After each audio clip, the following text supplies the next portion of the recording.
So the KLR seat seems a lot wider than other dual sport motorcycles, and also it doesn't come clear up on the tank like a lot of dual sport motorcycles. And what you want to do when climbing hills or whatever is, if you're going to stay sitting down, which maybe you're ridiculously tired and you have to, but you're going to want to get clear up here. And without a seat there, it gets a little bit funny. In most cases, though, you're just going to want to stand up and get clear up over the bars like this. Now, the KLR seat also doesn't scoop a lot. You're not really in a saddle, you're kind of riding on top of a saddle. Now, that's not necessarily a bad thing. It's just, once again, there's not really that perfect center like you can find on some dirt bikes. Truthfully, as a dual sport motorcycle, the KLR is, it's got a fantastic medium because, there's not that sweet spot on the seat. The seat's made to be comfortable. It's not for very long periods of time, but it's still, it's so much better than a dirt bike seat, where you can sit pretty much anywhere on it and still feel like your butt's not going to fall off. Now, something that you can't overlook when getting a KLR is that seat is a little bit wider.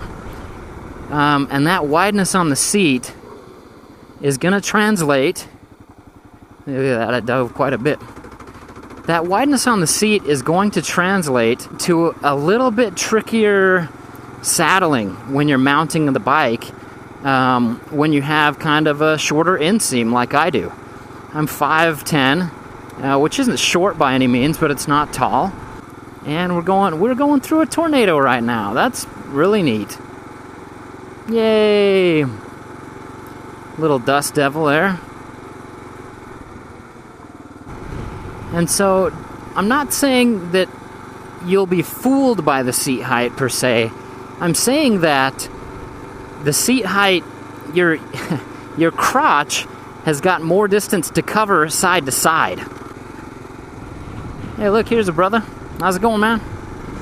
Because it has more distance to cover side to side, that's less that's going to the ground. That's less of your leg that's going to the ground. I don't know if that makes a whole lot of sense, but basically your inseam is compromised a little bit by the wide seat. And also, if you're just wearing regular pants, I've ripped a couple of pairs of pants saddling up on a KLR. Now, what you might want to do is stand on the peg and just put your other leg over. The problem with that is if the kickstand, again, if that thing's, I've just got a gripe with that thing. But if that thing's not solid and you sit and you get on it, you tip over on the other side, that's going to hurt a lot because you're putting your whole weight over it. Now we have the KLR out in, what a lot of people would call its element, where it shines. This is just a nice, smooth gravel/dirt road. There's a bump here and there, but really nothing serious. And the KLR handles it perfectly. Now again, I'm used to some earth-gripping Dunlop D606s, and these Mifo Explorers are doing the job, but they do feel a little bit more loose out here on the sandy stuff. Now let's get down to the things that make the KLR a spectacular dual sport motorcycle, and definitely one of my very, very favorites. The range on the KLR 650 is amazing. If you go on a trip with other people with normal-sized gas tanks on Yamahas or Suzukis or whatever, you might be a lifesaver. Now, I know this from first-hand experience, right? People who watch the Moab Adventure series? The fact that the KLR holds so much gasoline in its tank, a stock tank. I don't even know why they make aftermarket tanks for the KLR. And what's even stranger to me is why people buy them. I mean, is 250 miles really not enough? That's crazy to me. But to each his own. I mean, everybody buys a bike to outfit how they want to outfit it. I don't know if you can hear the engine right now, but as I'm going up this hill, I've still got it in, I think, 4th gear. Can you hear that? Oh, just that chug. I kind of missed that. just that powerful 650 thumper, just giving it what for. And it's funny because you can feel the chug, but you don't necessarily feel it in the bike or the power. You don't really lose power. It just keeps on chugging, and you just keep going, even if you're lazy like me and you don't want to downshift. So again, we see that range and that power come into play, that 650 power. Now that's one thing about the KLR. We're going over a bit of roughness right here at about 30 miles per hour. Now that was nothing bad at all, but if it comes to whoops, the KLR is absolutely terrible.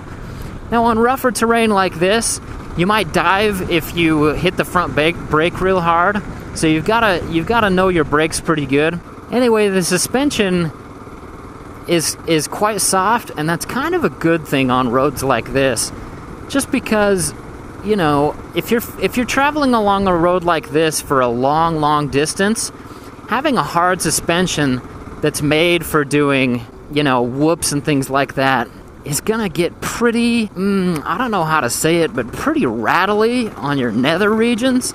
And even with a good seat on the Widow, I find myself standing in the dirt a lot. But on the KLR, here I am in the dirt, just cruising along, and it's really not a big deal at all. These little bumps aren't bothering me or anything like that, and that's partly due to the cushy seat. Now, there's a few things that you have to do to a KLR to make it a functional bike, and a bike that's as rock-solidly reliable as they have a reputation to be. One of those things is you have to get a skid plate, and that's going to set you out maybe $100, maybe a little more, depending on what you want to get. Another thing that you're going to have to get if you have a newer model especially is the crash guards, the crash bars on the side. And that's going to set you out another couple $100. And the thing is they're not pretty and they're not totally functional. They still bend, they still take damage, they still allow your bike to take damage, but it's cosmetic mostly, and it's not adventure-ending damage that you might have if you were to, say, just smash in the side of your radiator. Once again, I love this. I'm pushing just above 2,000 RPMs in probably fourth gear, doing about 20 miles an hour, and there's just that chug. There's just that chug. That's something that I miss about my 94 KLR a lot. Now, another thing you're going to have to do with your KLR 650 is there's something called the doohickey, or I believe it's the cam chain tensioner. It's been a while since I've even thought about it, and I hated thinking about it. I hated that there was this thing that was just a time bomb waiting to explode on my motorcycle. You know, the fact that apparently it still has problems even after the major redesign of the 2008s, that really bothers me. Now, it seems like just about all bikes have some kind of just quirk, some kind of hiccup that they just can't get over for some reason at the factory. And on the KLR 650, that would be the doohickey. I don't know a whole lot about the doohickey. I just know that it is an engine exploding time bomb waiting to happen if you don't get it done. But then there's people out there who swear that there's really nothing wrong with it and you can ride it just fine. When it comes to your, $5,000 motorcycle, it's just something that I really wouldn't want to take the chance on. When I had my 1994 KLR, the doohickey had already been done, but that's kind of a funny thing. I mean, the bike's been around since, I believe, '88, and the problem still exists 20 years later and beyond. It's time to fix that. If there really is a problem at all. I mean, maybe it's just a ploy to make some money on some parts or something. I don't know. The fact is that it seems to be concern enough that everybody who buys a KLR 650 has to have the doohickey done. And from what I understand, it's not too hairy of a process. But sometimes you just want to ride your motorcycle and you don't want to have to dig in it and fix stuff and fix things that haven't even broken yet as a precaution. Now, for some of the other vastly positive things about the KLR, and I know that through this review, there's a lot of quirks and weird things like that are kind of a bummer, but for the most part, this bike is so super solid and reliable, you'll just never really have problems. I mean, there's a reason why they call it the official bike of the zombie apocalypse, is because you can load it just chock full with crap. I mean, just, it can be your pack mule, and you can just load it up with all kinds of stuff, and it never minds. You can just keep going, and it doesn't even feel all that loaded down because the suspension is already fairly squashy. You know, for that reason, it is a fantastic bike. It's fantastically reliable. It's time to do a 0 to 60 test on dirt, and hopefully I don't get wasted doing this. But let's do it anyway. Okay, speedometer, there we go. We're looking straight up and down. Let's get going 60. Alright, so that was a terrible start.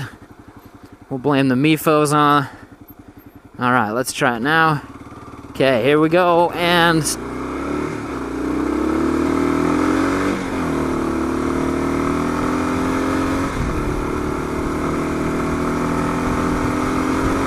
there we go, 60 on dirt. Now, I wasn't really flogging it, and I could tell on the back end there was a ton of wheel spin. So that test was actually pretty stupid because it kind of all depends on the tires. We'll do another test on the road, 0 to 60, and see how that performs. But on dirt, now you know. I don't yet until I get home and look at it on film, but now you know. Okay, here is the main draw to the KLR. This is why it really is, quite possibly, I'm gonna say it, the best dual sport motorcycle out there, despite the flaws, okay? And I know I've been fairly negative about the bike, but realistically, there's no doubt about it. This is a fantastic motorcycle. And that is, it does nothing particularly well, but it does everything well enough. Freeway speeds, no problem. Huge loads, not really an issue. Going 2 up, not a problem. It can handle that. Going on crazy dirt trails, struggles sometimes, but you can do it. If you're a skilled rider or you're just really tall, you're not going to have problems. You can do crazy things on a KLR 650. And the cool thing about a KLR is, realistically, it kind of just does whatever you want it to do. If you want it to be a road tourer or a commuter bike, you put on the tires, and it does it for you. And it gets 50 miles a gallon to boot. And then if you want to go off-road, like I'm doing here, just a little bit of, you can do it. Now, if you want it to be an off-road machine, you can pretty much handle that too. A good set of tires, like some Dunlop D606s, will make it a torque monster, and it'll crawl up whatever you want it to. Now, that doesn't mean it's going to have the finesse or the grace of a smaller bike, but it can do it. And like we've seen several times with Mr. Rohonek and even myself when I had the 94, it can handle single track. So that's just the thing, you guys. It's a bike that wants to do everything that you want to do. It's kind of the just bog standard stock SUV of the motorcycle world, which, you know, it's not the very best at any given thing, but it's certainly not the worst, and it can do just about everything well, but nothing really perfectly. That's what makes it the perfect dual sport bike, is it really is very close to 50-50 on how capable it is on and off-road. And a lot of that, again, has to do with the tires and the gearing, but it's just the do-it-all motorcycle. So with that in mind, if you're looking at buying a motorcycle and you really do just want something that's super reliable, that gets good gas mileage, that you can pretty much do anything on. I mean, you could go around the world on this bike. You can commute to your work on this bike. You can take a girl on a date. You can go up for a picnic in the mountains. You can take some crazy, crazy trails. It all depends on your skill level, but this bike can do it, and that is the huge appeal. Sometimes it doesn't do it easily, and sometimes it doesn't do it with as much finesse, but it can do it. Now, something else that I need to absolutely warn you about the KLR 650 is these bikes are pretty darn heavy.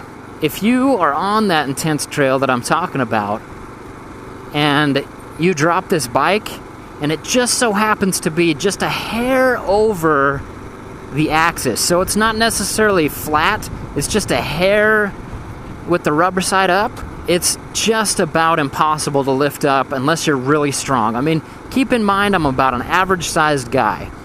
I'm 5'10", I'm 180 pounds. I'm pretty average, but to me, the KLR was heavy, and it was really hard to pick up, especially after I'd crashed a couple of times, because sometimes once you get fatigued and you hit that trail and the bike drops, not because you're not used to that kind of a trail, but just because you're bushed from riding all day, it is a burden to pick up. It is a beast of burden. And so if you're thinking of getting a bike for the trails, I would very, very strongly consider something much smaller. If you're going to do mostly single track riding, or you're wanting to do some jumps, which the KLR, I do not recommend jumping the KLR, but if you're going to want to do more motocross things, you're going to want a motocross bike.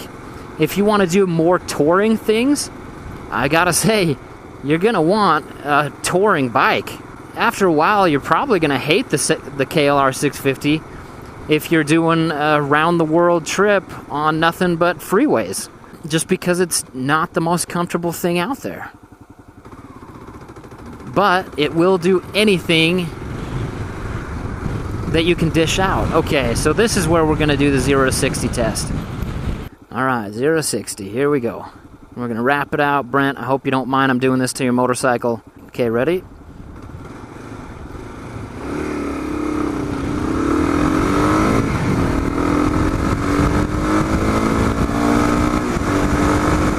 There we are, third gear, 60 miles an hour.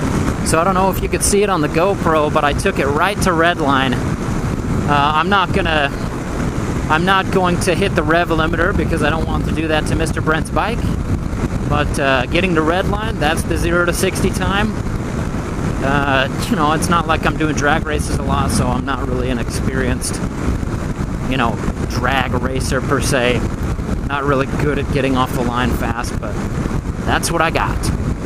Well, I know there was a lot of negative in there, but there's also a lot of positives of this bike. And I gotta say, I really do believe that right off the shelf, this really is the do-it-all motorcycle.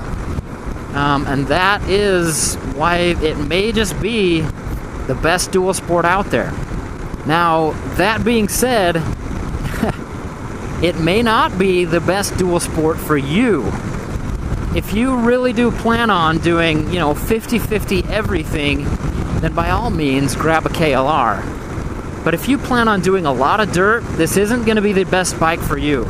If you plan on doing a lot of touring, leave it alone. But if you really do think that you're going to need the best of both worlds, then the KLR 650, it really can't be beat as far as capability on the road, capability on the dirt, and then just sheer capacity to load it up with stuff, including other people, and, head out on an intercontinental adventure. So you guys, with that, thanks so much for watching my review. Let me know whether you loved it, or whether you hated it, or whether you agreed with it, or whatever.